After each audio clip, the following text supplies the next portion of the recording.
Yeah, Cedric, I want to ask the guys behind you at the center position, just from your perspective, what do you focus on teaching them and imparting on them about what it takes to play center in the SEC, play center at Georgia? So are you speaking more specifically to like Gus, Jared, all of those guys? Or? Yeah, the guys Okay. behind you, like Jared and Bobo, the guys behind you on the center. Yes, sir. So I think for me, I think the biggest thing is just making sure that I can help them with their individual skill sets. So it's kind of taking things that, potentially they may not be as good at that I may be better at. And just trying to help them create those things that make sense, because I think there are things that Jared is good at that I'm not good at, and I try to take things from him, and I think there are things that I may be good at that he isn't good at. So I think the biggest thing is being the older guys, trying to help them find the weaknesses that they may have and trying to help them strengthen those so they can become the most complete version of themselves. I think that's the biggest thing. And really just being an open ear for them, hearing some of the grievances and things that they may have or things that they feel like they can get better at, and try to give them all the knowledge that I have, because genuinely, I really do want to see those guys, reach their full potential. When Coach Smart was asked this week about Carson dealing with the noise, and he talked about some of the things he can do, but also emphasized that the players around him can help too. So you as the center, what are some of those things you can do when you get to Saturday as far as helping Carson, helping him get settled and dealing with the noise? So I think the biggest thing is having one set of eyes. I think that's huge. I think making sure that pre-snap, you have to make sure that all your reads, checks are in place, making sure that you're both identifying what's going on, because the more you do that, the more you can communicate non-verbally, if that makes sense. So if everybody's on the same page pre-snap, eyes are in the right place, things like that, it's less of verbal communication. So it's just more so making sure that throughout the week, preparing the right way and trying to make sure that you all have one set of eyes. Two questions kind of here. What's the key to a fast start this weekend on the road?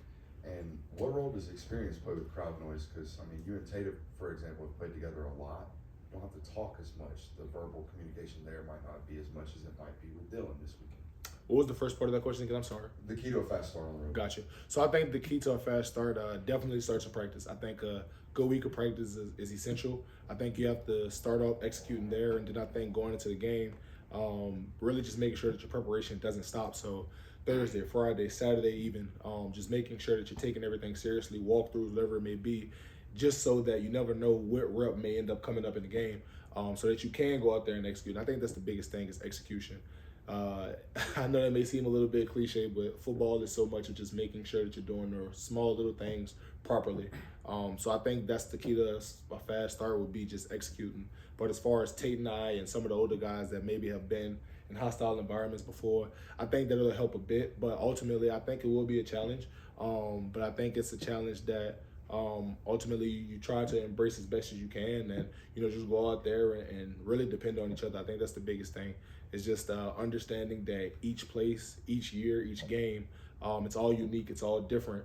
So it's understanding to not be overly confident, if that makes sense, but also having enough confidence to understand that at the end of the day, you're here to do a job, but you're not doing it alone. You have your brothers with you. Your third season as a starter, how much better are you at like identifying the mic, knowing what's coming, and how does that help you do your job on the field?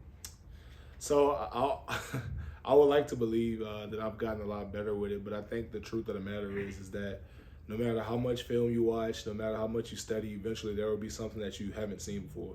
It's just the nature of the beast. Somebody will do something different that you maybe didn't prepare for, you didn't think that they were capable of. And honestly, a lot of times it's about how you react. It's about doing things on the fly, making different substitutions, whatever it may be. Excuse me, that wasn't the right word, but I'm drawing a blank here. But it's just making sure that you can just change things on the fly. I think that's the biggest thing. And of course, it helps to watch film, and when things are good, you're off to a great start. But I think the biggest thing is being able to react on the fly to the things that you maybe didn't prepare for. I think that's the biggest thing. You mentioned that preparation, getting ready for a road environment. How has the preparation been this week, specifically with the offensive line, you guys getting ready to go out there and to deal with that on Saturday? So I think Coach Smart has done a tremendous job of just helping us to understand the type of environment that we're going in. I think it's an amazing stadium. I think they do a tremendous job, with their fans, with their players. Playing there, it was a great environment. It was really fun for us. So I think the biggest thing is just making sure that you over-communicate, not taking things for granted, making sure that the guys to the right and to the left of you can hear you. I think that's the biggest thing. It's just over communicating, overdoing it, so that when the game comes, if there is a situation where you do have to over communicate, it's not new. Just wondering, assessing Auburn's defensive front, they're kind of known for big dudes up front being Yes, a sir. lot of action. What's your view of their defense? Will this be as good as you've seen so far this year, front seven? Amazing defense. So I think the best way to describe them has to be big and fast. That's like the easiest way to describe them. So I think 99, 50, 52, all of those guys that they play up front, extremely big, but they're quick, which really is interesting because when you have those big style guys, they can play the run, but they can also rock, move, fill linebacker plugs, bring safety pops, nickels, whatever it may be. All of those things, I think that's the best way to describe them because they play so stout up front, but they also move. I think 9 is a great player. I think when they bring 5 off the edge, the nickel, he is great. Sometimes they even bring down the boundary safety, so they do a lot of different things. And I think that's the best way to describe them. It's just that they're big, they play very physical, and that they're really, really fast. They run side to side well. So I think they're an amazing defense, and we're preparing the best that we can. Sedrick, what do you remember about the first time you made the travel roster, and what did you learn through that experience? Because I know you were probably a young guy watching some of the older guys that had been on these trips before. So my first time on the travel roster was COVID year. We went to play Arkansas, and I guess the best way to tell that story would be I just remember Coach Luke put in everybody else but me, and after the game, he kind of just asked me about my experience, and I just tried to hold it together. Oh, it was great, So that's probably the biggest experience I had. But ultimately, I think Coach Luke knew exactly what he was doing. I obviously wasn't ready at that time, but he did an amazing job of making sure that I was at least there to be able to experience it. Couldn't really recognize and be mature enough back then to understand, but as I get older, I definitely understand. You're right next to Dylan, and you've seen him grow in the system for 3 years now. What has his progression been like for you? Do you think his confidence level has gotten up since he's gotten a chance to start also? Absolutely. I think it absolutely has gotten better. And I think the biggest thing about Dylan, which is his best quality, I think a lot of people will like about him, whether it be college football or next level, whatever it may be, is that he's willing to want to learn and is willing to want to get better. Dylan is always asking questions. Dylan is always inquiring about what he could have done better. Sometimes when I'm not in trying to get water, he's coming to me, hey, did you see my steps on this play, whatever it may be. And I'm like, Dylan, I was tired. I didn't see anything you did there. But he's just always inquiring, to get better. And that's one thing I love about him is that he's always looking to better himself. That's something that you can't teach, that burning desire inside. So I think that's one thing that definitely helps him, and I think that his confidence continues to grow.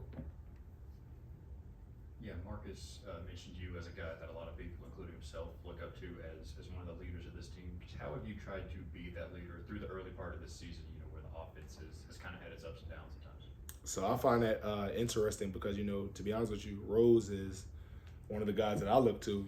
I can think about like the Ohio State game when, my words may not have had the same effect that his did, to get us going and different things like that. So, I think we all take turns. I don't want to be the guy that's the sole leader or anything like that because that's not true. That's not fair to other guys to go out there and bust their butt and lead and, do different things. I think we all play a part in this. So I think that's the biggest thing. I think just understanding that I do have a role and I do my role to the best of my ability when I have the chance, but also understanding that it's not solely on me. I have a bunch of other guys out there that are leading and doing the right thing as well. Got time for 2 more questions? Seeing what Jaylen Carter is doing in the league right now, is it a relief for you to not have to face that in practice every week? I mean, I kind of miss it, but just being honest with you, it's really a proud moment for me. And I'm sure he probably knows this, but it's a proud moment for me because that was my, college roommate. That was the guy that was right next door to me. I spent a lot of time with him, sharing the same bathroom and, stuff like that. Battle with in practice, got each other better. So to see him doing what he's doing on the next level is absolutely amazing. And to be honest, it's just kind of like a proud brother thing for me. You're majoring in art, right? Yes. Where did your interest in that come from? What do your classes look like, and what kind of, I guess you draw stuff too, right? Whenever I can. Being honest, I think football takes up a lot of my time, whether it be watching film, practice, getting extra work. I think that takes up a lot of time, so I'm not allowed to be as creative as I may want to be, but also that's okay.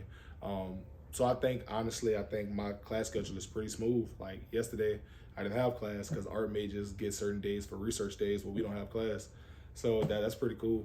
But majority of my classes right now are online. It kind of allows me to have more time to spend on football and, you know, still be able to get my work done, which I kind of asked for my senior year. I wanted to have the flexibility to be able to get an extra lift, you know, stretch, recovery, watch film, whatever it may be, but also still be caught up on my classes. So I think that was a big thing for me, and I'm honestly happy that it was able to come to fruition. What was your interest in it though? Like, you know, did you grow up doing a lot of that? Yeah, so the story, how I discovered art, so I want to say it was maybe kindergarten, maybe first grade, something along those lines, but came home from school, mom was home, she went to go take a shower from work, finished my homework, and I'm sitting at the dinner table, and we had like these playing cards, but they were like for kids, had a clown on it, and you know, just a kid bored, so I was like, okay, well, I'll just go ahead and draw, you know, the card or whatever, and my dad ends up walking through the door, and like just screaming like, Keon,